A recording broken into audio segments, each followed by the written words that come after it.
Hello, I am Dolmo, and I am a mapper and a modder, and today I'm going to talk over a mod that I created for Fallout 4 called the Ipswich Apartments. The mod was released on the 10th of September 2019, and you can download it from Bethesda.net. I'll have a link to that down in the description. So, the Ipswich Apartments is a location, it's an unmarked location that you can explore. We're currently standing outside Diamond City, so it's kind of on the, I guess, southeastern side of Diamond City, and just literally right next to it. And I started making the mod in June of 2019 and got so far with it, and then over the past couple of days in September before its release, I have been kind of fixing up and making sure it's suitable for release, and here we have it. So I've basically, same with the last mod that I created for Fallout 4, which was the King George III tap house, or pub, or public house, or whatever it was. I have taken a building and I have basically stuck a door onto it. So I did not make the exterior to this. It was just something that was already there, and to be honest, I don't think many people mind that much, because not many people think of the area as being in context of the interior being the same context as the exterior. So that's what I've done, just to kind of speed things up, and I've placed this body out here to make it seem like something is going on in here. So it's similar to the Parkview apartments and the Layton Towers apartments, in which it's not just a simple apartment, there are enemies inside, but we'll go inside and I'll start talking through it. Alright, so when I initially started designing this, I drew up a full plan. It was actually just in an Excel document, but I kind of did a wireframe and a floor plan, just kind of to enhance my level design abilities and to get more experience in that. And the plans aren't radically different, or the mod's not radically different to the plans, but there are a few things that I tweaked. So upon coming into this room, I kind of wanted the main stairway to be very, very obvious to the player. So the player comes in, they can see immediately, and obviously the lighting inside is reflective of the lighting outside. So if we came in here at night time, it would be 10 times brighter. Obviously I didn't want to be running about in the dark for the video, just so you can see everything clearly, but in the dark it's more lit up, and obviously at daytime you can see it anyway, so there's no problems there. And I've also put the trap player, and you can begin to hear raiders talking. You've got I don't know what it was, just a settler lying dead on the ground in true Fallout fashion. So yeah, I've designed an alternative route in this room to kind of pad out the area, and it's not, huge or anything. It's basically just a mail room, or a, washing room. I don't know what you would call that, but just to make it very interesting, because if this wasn't here, you would have one, well, technically two actions, but I've kind of made it so that the entrance down to the basement is hidden, so it avoids confusing the player, because you don't want to throw lots of doors in front of the player and be like, just pick one. So I've made it very obvious that's the way to go, and I've made it slightly more interesting by putting this thing here. You can look through each one of them and find interesting stuff. It's all using the kind of mechanisms in Fallout 4. We can just drag and drop something and it'll be like random, you'll get like random loot in each one of them, depending on your level.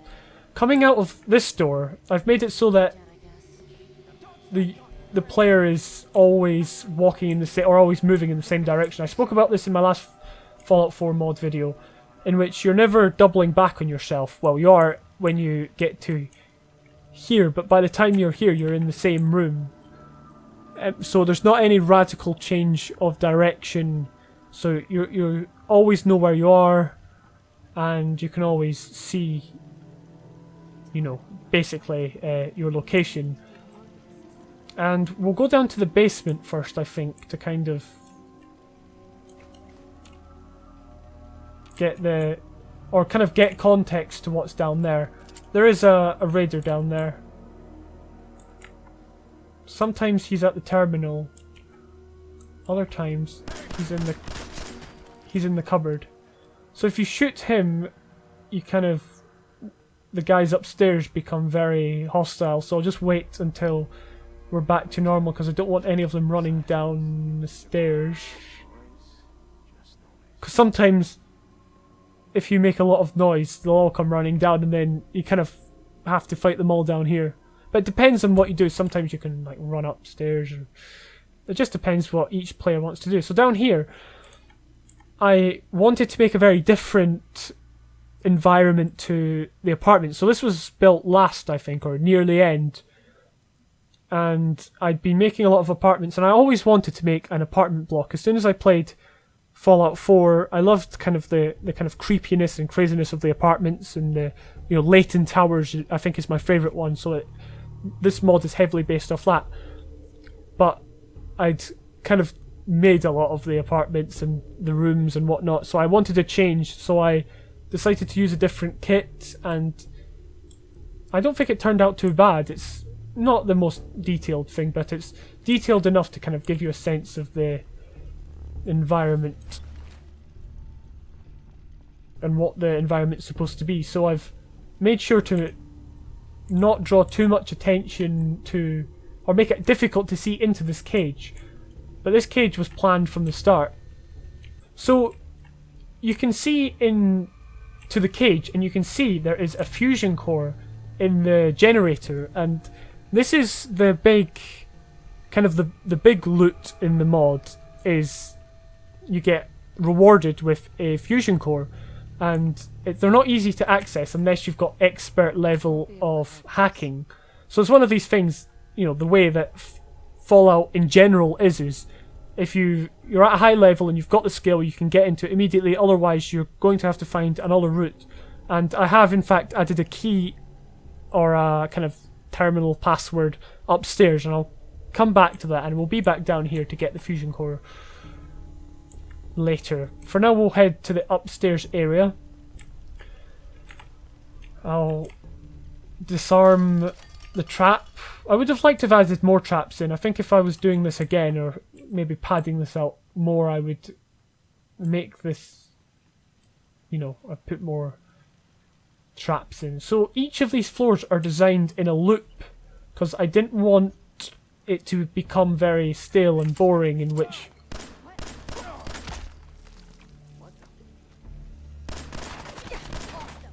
hang on, I'll deal with this guy. Alright, I think because we've triggered these guys, everyone else is going to start spawning.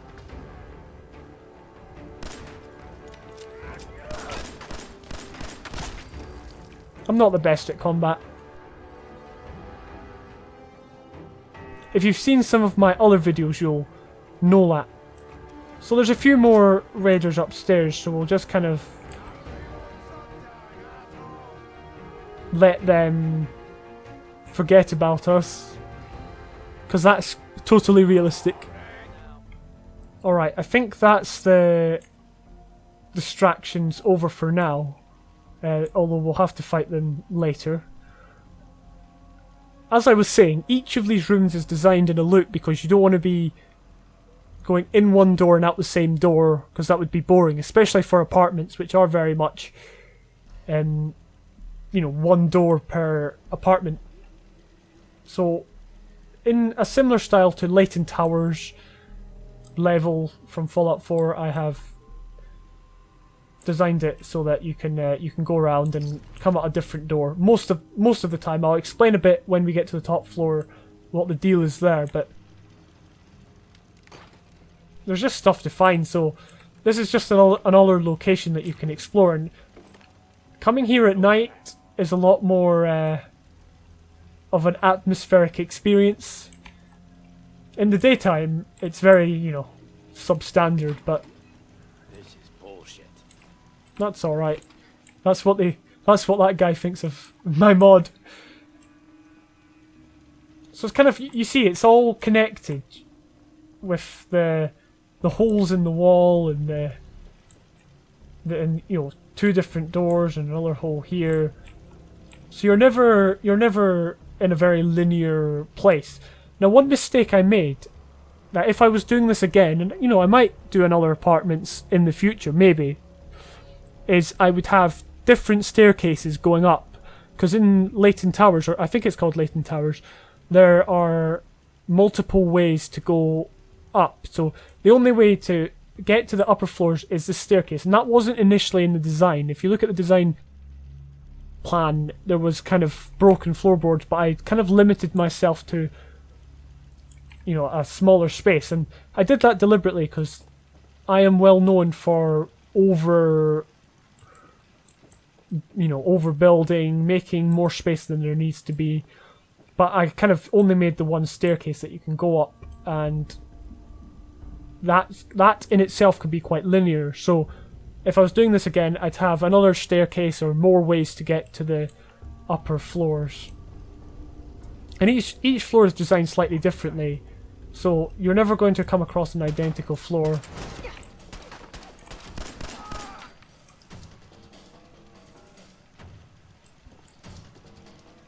And this is just one of these weird, creepy rooms that is made to stand out. So I put the fire barrel here, and I deliberately coloured the walls red to make it stand out. So even the paintings, I got very red and orange paintings. So everything in this room is basically red, just to make it more memorable instead of just a generic apartment room, because obviously it's very difficult to pull off apartments without it being the same. Again, hole in the wall here to kind of connect it all up, so it is a different room. So if it was intact, this would be a completely separate bedroom. I tried to make the apartments make somewhat sense, and this time the loop is through the restroom, so you can come through here. Now we come to our turret, and if we entered through the other side, we would be greeted with this hole in the wall. So no matter which way you go around, you will get, you know, the turret will have a chance of hitting you, and there's many ways you can kind of... Oh. I tried to throw a grenade and then I realised that I didn't have any grenades equipped. No matter what door you come in, you're going to encounter the turret. You can either throw a grenade in or do what I did and just try and shoot it. It's not particularly difficult, but it just makes fighting it a bit different. Instead of walking into the room and the turret's just there, you know, that'd be boring, but here it's actually in the room. It's in the room somewhere where you can't immediately see it, but you can hear it, obviously, which is kind of very good, because that means that you don't need to, you know, do so much, but you kind of walk in, you see it. It takes a while to shoot you, and then you have to find a way of getting rid of it. And it changes things up from the raiders as well, because as much as having raiders running around is good, having a turret that you can't access from this side, you know, you can try and jump through, but you can't, is cool. And then this is where I wish I had added another staircase on this side, but I'd already placed the windows here and whatnot. There's a few lighting glitches in this room, but nothing too bad. So we'll now move to the top floor. And I deliberately limited myself to three floors plus the ground floor, because if I was to build any more, that would, you know, that would be too ambitious, and you know, I can keep building, and then I eventually get tired and don't finish projects. So I limited myself, and here we are. So the loop on this floor is very different, because the loop doesn't go through all the rooms. You actually can walk through this hole in the wall here, and it was done just because there was space here, and you know, you might as well create the loop starting immediately in front of the player as they come up the staircase. So instead of them having to turn into here, they can just go straight forward. If there were any raiders, we would fight them. We can see the smoke from the turret coming through the floor. I'm not sure if I could have fixed that. I probably could. There's probably some flag or something you can check. But this area is a lot more, you know, static and linear in terms of going into the room. And if you go into this room, you know, there's no other way out except just going back out. So it's not as good as, you know, the other floors, but the loop does come back out into the main corridor, and I really do like this upper corridor. I think it's probably my favourite one in terms of just how it looks and how it is. I put this hole in the floor that goes into the cupboard just to give you an alternate way down, which was, I think it was part of the plan, but maybe not in this area. And then we can go into the final apartment, which is kind of where all the good stuff is. So you've got sleeping bag if you want to rest, although there's a lot of sleeping bag and mattresses around the area if you go outside. But just in case someone needed somewhere to kip for the night, there's some first aid, and we eventually come to get the maintenance key, which will be used to get the fusion cores.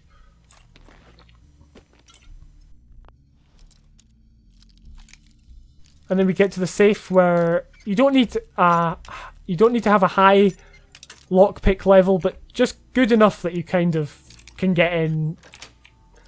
Nice. So it's good to add loot at the end of your dungeons or your locations, just to reward the player for having to, you know, walk through the whole thing. And then now we can head down.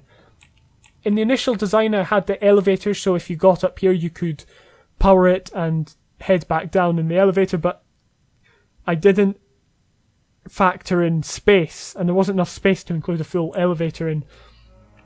And it's just one of these things that designing it on paper didn't quite work the way I wanted it to, or designing it in the editor didn't quite work the way I wanted it to, and the paper design didn't factor in for how big the elevator would be or anything like that, so I kind of just blocked it up on all levels. Well, that's fine. And now we can go back down to the bottom and get into the cage. And the player thinks that, you know, they'll get one fusion core because that's what they can see, but upon entering you can pull out this one fusion core, and in this crate there are 3 more, so you can actually get 4 fusion cores. I should have probably had this light going off, but I didn't. You know, just because it's more about getting the loot than it is the environment in that case anyway. So that is it. That is the Ipswich apartments. It's not anything special, but it is just another location that you can add, and that's what I like, because, you know, I've played Fallout 4 a lot, and a lot of the locations I know about, I know what's in them when I'm entering, I know what to expect. But I created this so you can add the location, come upon it, maybe, I don't know, you forgot you added it, and then look around and, oh, it's cool. I would have added more story, but I'm not that good at storytelling. I hope to create a story-driven mod in the future. When I say the future, I'm talking next year or sometime. You know, this isn't a short-term thing. There's a lot going on right now in terms of modding. But yeah, so that was Ipswich Apartments for Fallout 4. You can get it on Bethesda.net. Thank you.